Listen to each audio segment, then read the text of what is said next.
Hi everybody, this video is going to be on my top 5 favorite Oracle decks currently. And I do tend to go in and out of my favorites and, at different times of my life and things like that. So these are my current top 5 favorite.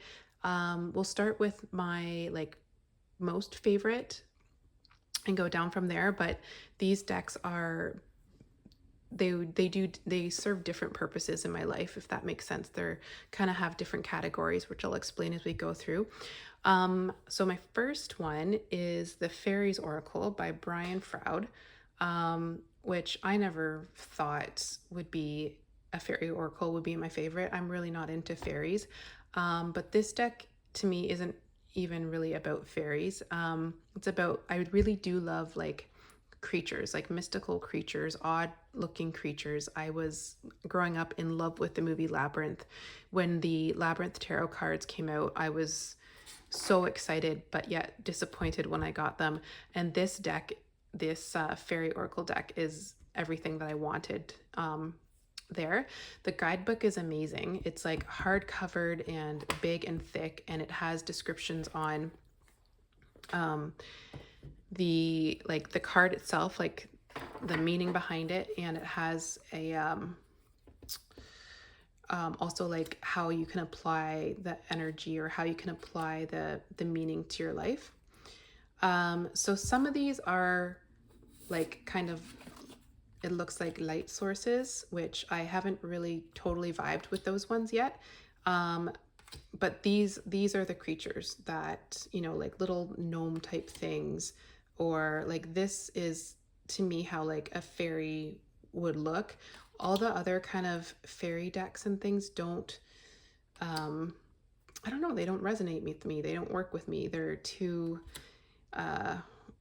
something you'd see in the movies or something like that. These little goblin-y type things are, what makes sense to me. These imperfect little creatures. And I don't know, it reminds me of childhood somehow. It reminds me of I don't know, my inner child. This one here, you make your own fairy drawing, which I haven't done. But yeah, it reminds me of just that curiosity as a child, and there's certain things you do for your inner child, right? Like buy that candy at the store, or whatever it is that you didn't get when you were a kid. And I don't know, this just makes me happy, and I have enjoyed it. I just pull a card. I don't really use this with tarot cards or anything like that, but I'll just pull a card, read about that little creature, and then how the message, it's trying to convey, and apply that to look at this. I don't know. Maybe this obviously isn't for everybody. Maybe it's just for kind of people like me, or, again, and this might not have worked for me 5 years ago. Like I may have looked at this then when I was at a different stage of life and been like, weird, but I just think the images are so cool. I can find so much meaning in there. They speak to me, if you want to think like that. I love them. I love them. Okay, enough of this one. But I could go on forever with that one. My number 2 is Memento Mori, which means remember you must die. But this deck, it's by Claire Goodchild, and she does a tarot deck that is it's called Anatomy. I forget what it's called. Something Anatomy, and I loved the images on it. I went back and forth for probably years if I was going to buy it or not, because I like the images on it, but the images didn't I appreciated the artwork, but the artwork didn't make sense to me in the form of tarot. Like I couldn't find meaning in the artwork apart from just being happy looking at it. And it's odd. Like it's plants and flowers, or flowers more so, infused around like bones like this. But then I realized she has a oracle cards. So she has, I think it was 3 series, and it's called Oracle of Oddities. And I couldn't get my hands on that. They were sold out. I think they're still sold out, even though I think she's creating a compilation of the 3 together. But anyways, I found this one, and I kind of hummed and hawed over this one because it's a Lenormand deck mixed with oracle cards, and you can use the whole together as just a big oracle deck. But I really, really, really wanted the Oracle of the Oddities. And basically, I just thought, you know what, let's get this one, and that should like appease me, kind of thing. And it did. I love this deck. I love working with this deck. So I do use this with Oracle or with tarot cards to expand or clarify cards. And expand on messages and things. It works. It's really coherent and succinct. Is that the word? At messages, which I love. And so is her guidebook. Like, this is not a flashy, big, giant guidebook. This is like a cute little to the point thing, which is sometimes what you need, sometimes what you're looking for. And I love it. I think it brings me happiness. It brings me joy. It's weird. It's kind of odd, probably for most people. And I never thought I could be like with the fairies deck. I never thought I could be one of those people that was into this kind of odd stuff, especially in, like an oracle deck, right? But I am, and I like it, and it speaks to me, and it works for me. And the deck, like the cards, I guess I should say that the cards themselves, I love. Oh, and those are the backs. The cards I love because you can shuffle them like this pretty easily. The Brian Froud ones don't shuffle very easily.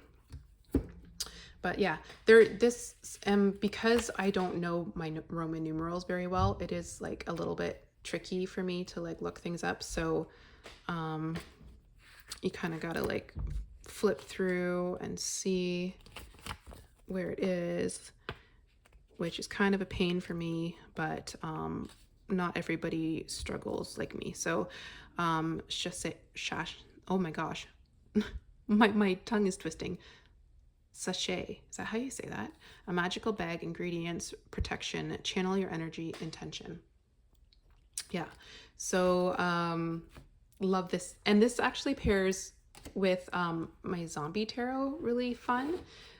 So maybe I'll do a video of that and like different pairings there. But I don't know, love this one. And that's number 2.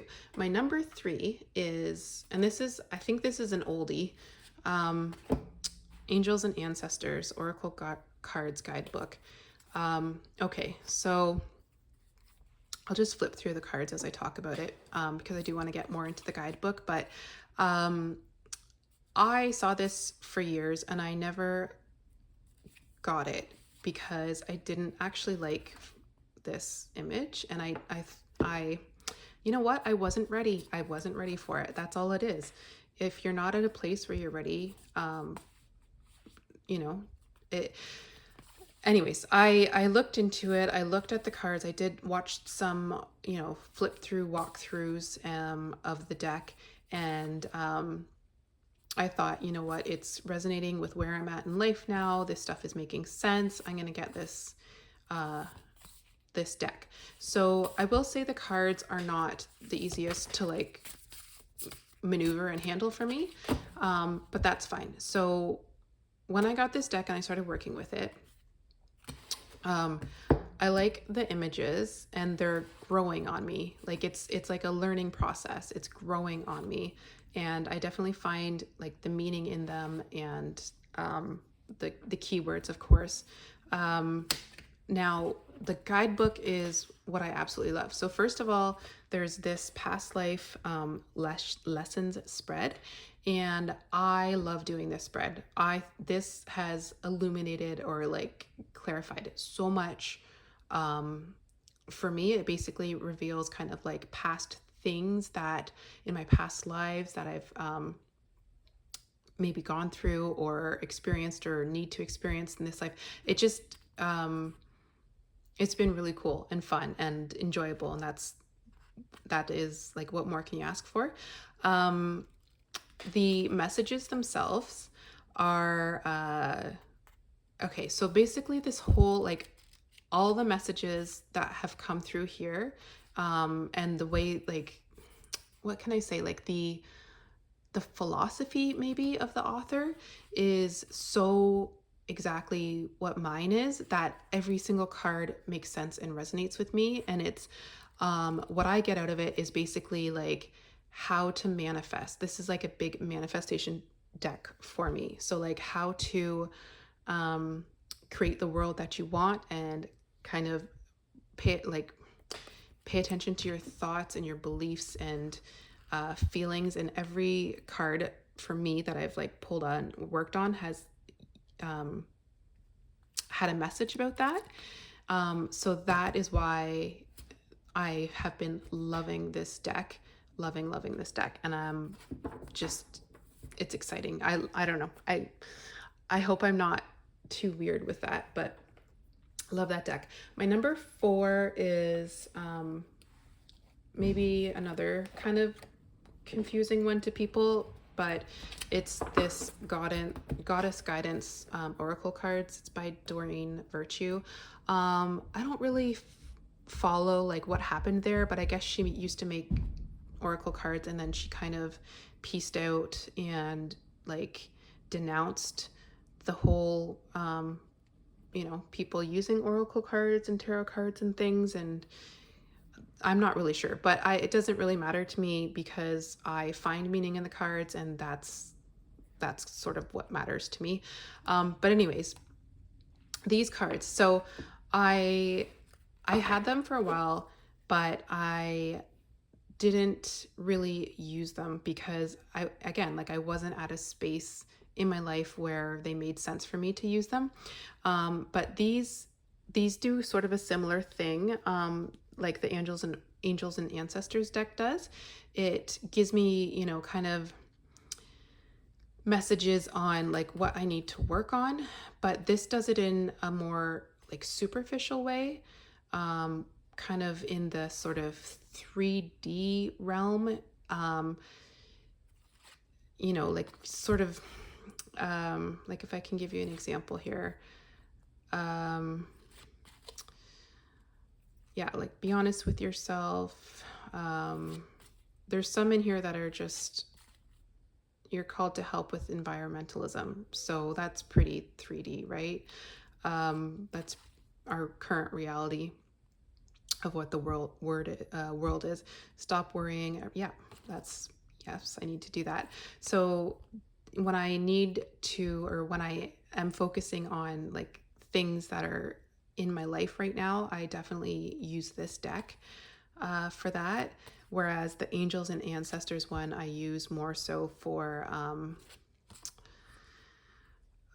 like deep, soulful, what's my path, meaningful work like that, if that kind of makes sense to you. I hope it does. Okay, and then my number 5 is actually 2 number 5s, and I did that because I used them both for similar things. So I actually showed these. So you got Sacred Destiny Oracle by Denise Lynn, and then the Woodland Wardens by Jessica Rue. Is that how you say that? And I love these decks. I've loved these decks for a long time. I loved this Sacred Destiny one when I got it. The images are beautiful. This is my favorite card of this whole deck. This is maybe I don't know, that's not my second favorite, but I love the dolphins there.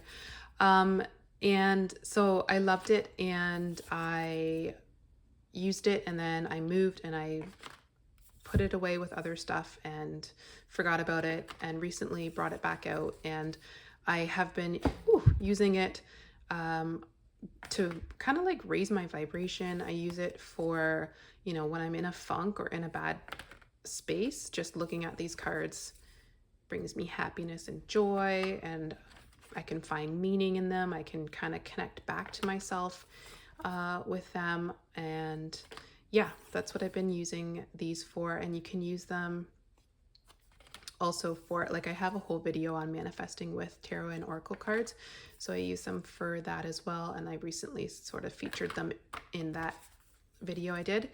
And then the Woodland Wardens is similar as well, so I use it for manifestation work, or, you know, just self-awareness, self-reflection, introspection type work as well.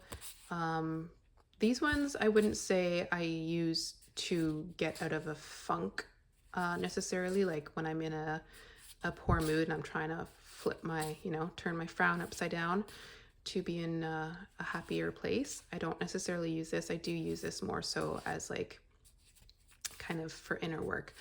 But anyways, the cards I find adorable. This, I will say, is my most favorite cardstock ever. So they shuffle beautifully. I love the sound of it. I love everything to do with it. The guidebook's really good too. It kind of relates. So on each card, there's an animal and there's a plant. And it relates the message to both of those and how they both kind of relate to the message. I just said the same thing 2 different ways. The keywords on it, I love. It's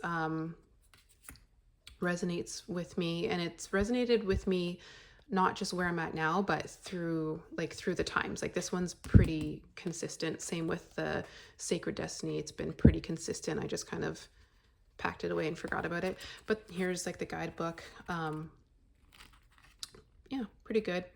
It's got upright and reverse, but I only use it in upright.